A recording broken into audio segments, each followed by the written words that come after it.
Hello guys, good day po. Lahat po ba ay naka-receive na ng subscription kay Meta?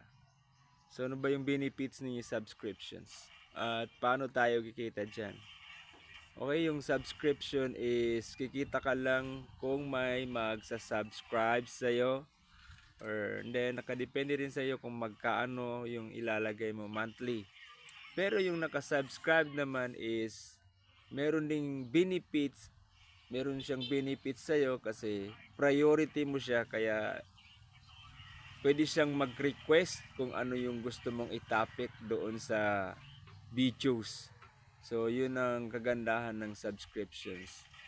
And then maliban doon is pwede din naman kumita sa subscription within the comments. Kung magbabiral yung mga post mo is magbibigay din si Meta at doon i-align sa natin, doon sa subscription natin. Pero mas maganda talaga, or pag nakuha natin yung subscription is merong magsa-subscribe sa atin, tapos pwede silang mag-request kung ano yung gusto nilang videos mo, or pwede silang magpaturo kung ano yung gusto nilang malaman sa mundo ng pagre-reels.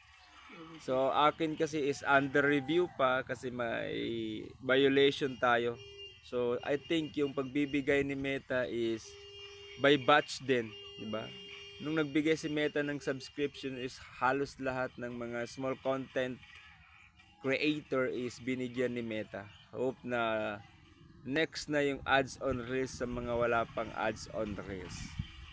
So yun lang guys, pagbutihan lang natin at ingatan natin yung mga words na ayon ni Meta kasi nakakadagdag ng violation.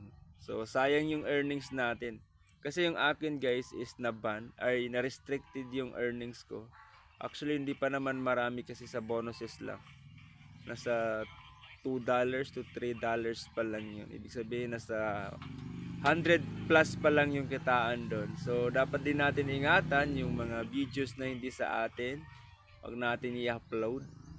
Yung mga words na bad words, huwag natin gamitin kasi ayaw rin ni Meta.